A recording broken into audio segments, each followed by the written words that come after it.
Anaemia तब होता है जब आपके ब्लड में काफी हेल्दी रेड ब्लड सेल्स या हीमोग्लोबिन की कमी हो जाती है, जो आपके लंग्स से आपकी बॉडी तक ऑक्सीजन पहुंचाता है। अगर आपके रेड ब्लड सेल्स बहुत कम हैं या हीमोग्लोबिन कम है, तो आपकी बॉडी के टिश्यूज और ऑर्गन्स को पूरी ऑक्सीजन नहीं मिलेगी, जिससे थकान, कमजोरी और सांस फूलने जैसे सिम्पटम्स हो सकते हैं। एनीमिया अक्सर किसी अंदरूनी हेल्थ प्रॉब्लम का साइन होता है। Blood loss, red blood cell का प्रोडक्शन कम होना और रेड ब्लड सेल का ज्यादा टूटना इसके बड़े कारण हैं। ब्लड लॉस एक्यूट या क्रॉनिक हो सकता है, जबकि प्रोडक्शन में कमी विटामिन्स या मिनरल्स की कमी से हो सकती है। ज्यादा टूटना या हिमोलिसिस खानदानी बीमारियों, ऑटोइम्यून डिसऑर्डर्स, इन्फेक्शंस या टॉक्सिन्स की वजह से हो सकता है। इन कारणों को समझना सही डायग्नोसिस और ट्रीटमेंट के लिए बहुत जरूरी है। कंप्लीट ब्लड काउंट सीबीसी एक आम ब्लड टेस्ट है जो red blood sales, white blood cells और प्लेटलेट्स के बारे में जानकारी देता है।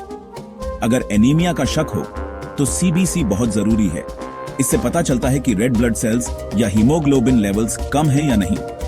इसमें मुख्य मेजरमेंट्स हैं red blood cell RBC count, haemoglobin HB और हिमेटोक्रिट एचसीटी। ये वैल्यूज एनीमिया कंफर्म करने में मदद करती हैं, लेकिन ये उसका टाइप या कारण नहीं बताती। रेड ब्लड सेल इंडाइसेस जैसे मीन कॉर्पस्कुलर वॉल्यूम एमसीवी और mean corpuscular haemoglobin MCH anaemia को क्लासिफाई करने में मदद करते हैं।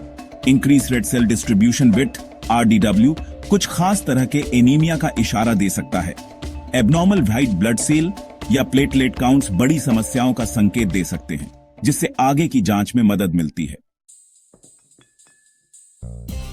आयरन हीमोग्लोबिन प्रोडक्शन के लिए बहुत जरूरी है और आयरन डेफिशिएंसी एनीमिया दुनिया भर में सबसे आम टाइप है। आयरन स्टेटस जानने के लिए कई टेस्ट्स होते हैं, जिसमें सीरम आयरन भी शामिल है, जो खून में घूम रहे आयरन को मापता है।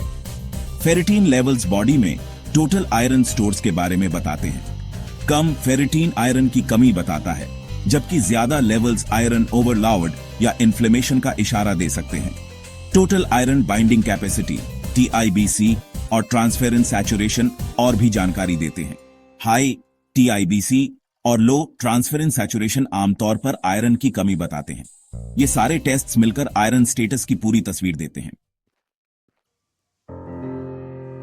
विटामिन बी12 रेड ब्लड सेल बनने और नर्व फंक्शन के लिए बहुत जरूरी है। ये हमें डाइट से मिलता है, खासकर एनिमल प्रोडक्ट्स से। इसलिए वेजिटेरियंस और वीगन्स को इसकी कमी का खतरा रहता है। मैलअब्सॉर्प्शन, जैसा कि पर्निशियस एनीमिया या डाइजेस्टिव डिसऑर्डर्स में देखा जाता है, उससे भी कमी हो सकती है। B12 की कमी से मेगालोब्लास्टिक एनीमिया और न्यूरोलॉजिकल परेशानियां जैसे सुन्नपन, बैलेंस बनाने में दिक्कत और मेमोरी प्रॉब्लम्स हो सकती हैं।